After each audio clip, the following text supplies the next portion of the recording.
Hey everybody, let's talk about dilating lines. So before we get into this, there's a couple things that I want you to think about. If you dilate a line, would the line be bigger or smaller than it was before? If you're thinking about that and you can't quite come up with a response, then think about, can you measure a line to find its length? If you think about if you said yes, you're thinking about a segment. You can measure a segment because a segment has two endpoints, but a line does not have any endpoints, and therefore you can't measure its length. And if you can't measure the length of a line, if a line's infinitely long, then you can't really make it bigger or smaller because you can't multiply infinity by 2 or divide infinity by 2 or anything like that to make it any bigger or smaller.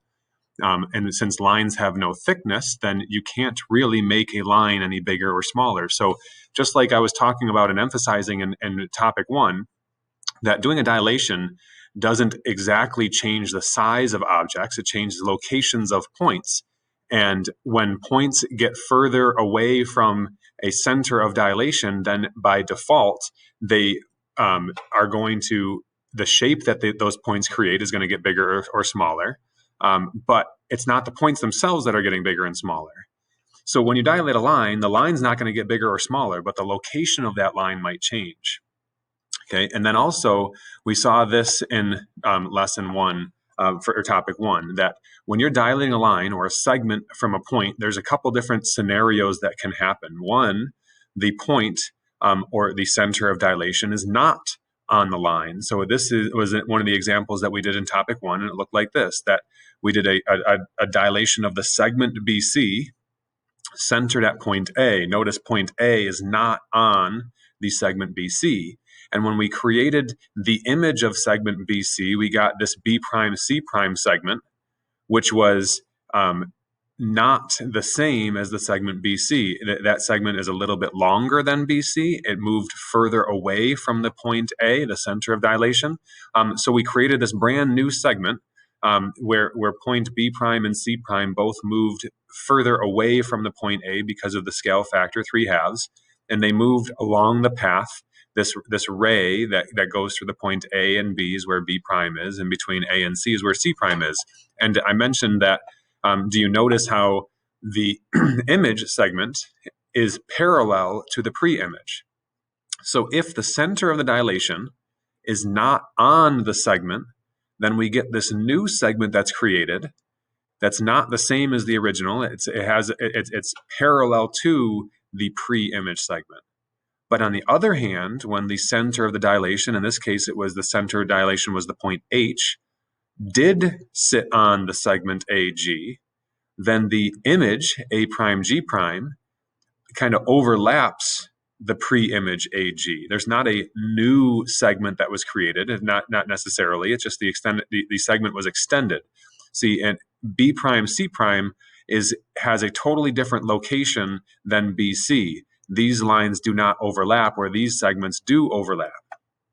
Okay, so keep that in mind when we're going to learn this lesson for today about dilating lines rather than segments. And then also, from back in your algebra days, do you remember that the equation of a line, or one form of a line, looks like this? Y equals mx plus b.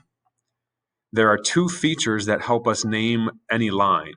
The slope of that line, the m, that's in front of the x, the coefficient of x, and then the b term, which is the y-intercept. So I have a little picture here, a line whose equation is y equals 2/3 x plus 2. The slope of that line is 2/3. So if I was going to plot points on the grid, between any 2 points, we go up 2 and to the right 3. And you notice that the y-intercept, the place where that line intersects the y-axis, is at 2. So that's the slope, 2/3, and the y-intercept is 2. So if you keep that in mind, because we're going to be talking about writing equations of lines, and if you remember how to find slope and how to find y-intercept, then you should be able to do this here. Okay, so the learning target for this lesson is, can you determine the equation of a line that has been dilated? Okay, so we've got 2 examples to do together, and then there's some practice problems and Desmos for you to try. A line whose equation is y equals 1/2 x minus 2 is dilated with a scale factor of 1/2, centered at the point 2, -1. What's the equation of its image? So I said that we're going to look at this in GeoGebra, and you'll notice that I've typed the equation and the center of the dilation into the input already. Okay, so let's go ahead and do that. Click on that and let's see where we get.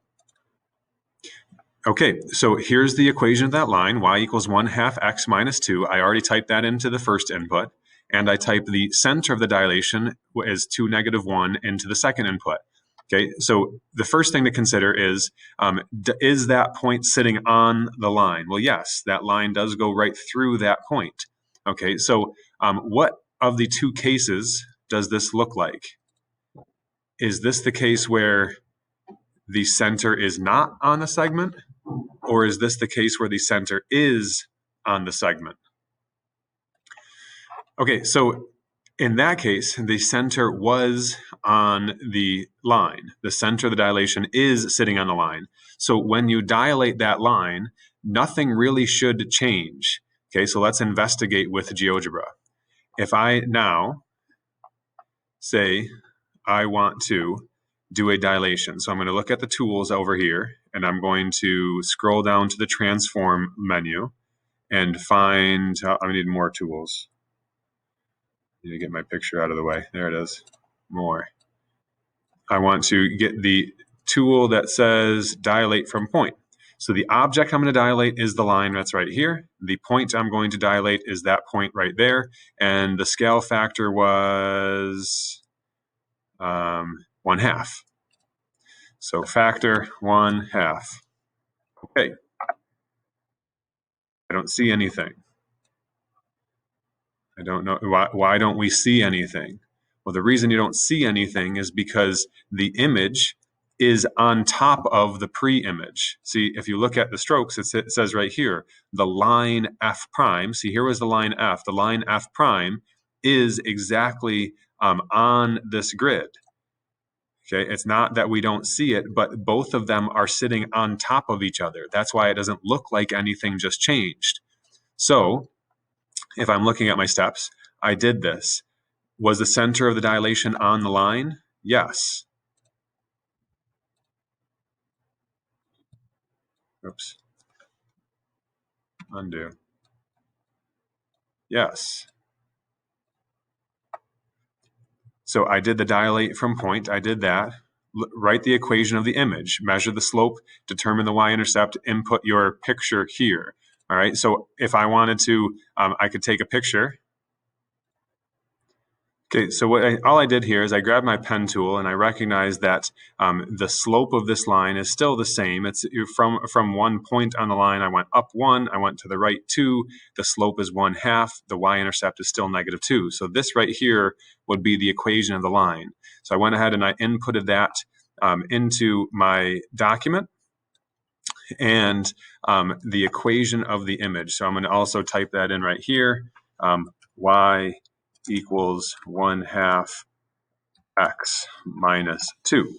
So the equation of the image is equal to the equation of the pre-image because when the line was dilated through that center point, that line just overlapped with the pre-image, and therefore the equation of the image is equal to the equation of the pre-image. That's one case. Let's take a look at the other case, example number 2. Line M has the equation y equals 2x plus 1. Write the equation of the image of M after a dilation with a scale factor of 2 centered at the origin. So we're going to go ahead and click the link and see what it looks like in GeoGebra.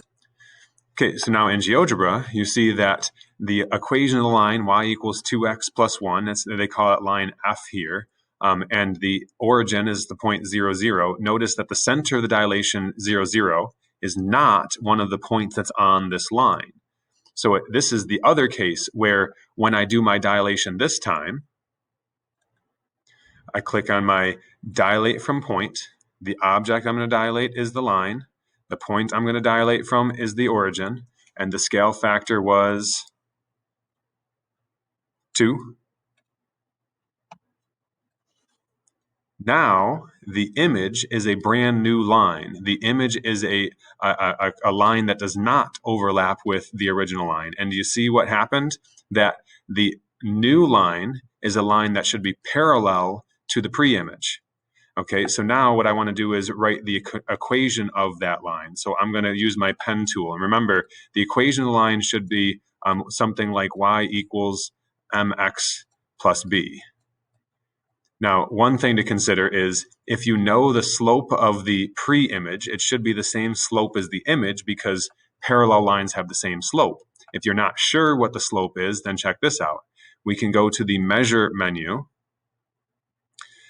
The measure tools right here, and one of the choices that you have under the measure is measure slope, and then it just says select line. So I'm going to just click the line that I'm trying to find the slope of, and it tells me it's right up here that it says right here that the slope of this line that they called f prime is 2. We went over up 2 over 1, so the slope is equal to 2. Now the other thing that I got to consider is what is the y-intercept. And remember, y-intercept just simply means where does the line cross the y-axis. It does that right there at the point 2. So the equation of my line is y equals 2x plus 2. Because the slope is 2 and the y-intercept is 2. Go ahead and take a screenshot of that and add it to your document. Okay, so that is the only two things that can happen when you're dilating a line. The line did not get longer. The line did not get bigger. The line simply either stayed in the same location or it changed to a new location. That's all that happened. So, and the only difference between the two is you look at that one point that we talked about before, that where the center is in relation to that line or that segment will determine if you create a new line that's parallel or you overlapping lines that are the same. See, and the reason why I didn't show you this in algebra or in GeoGebra rather is the point A prime is the image of point A. They both sit on the same line. So yes, the point A does get further away from the center point H, but they all sit on the same line, so the equation of the line is still the same. Okay, so that's what happens when you dilate a line. I've got several practice problems in GeoGebra, so go ahead and make sure that you save this copy in your notes under the top or under Unit 4 in your geometry folder in Drive, and then go ahead and answer those practice problems.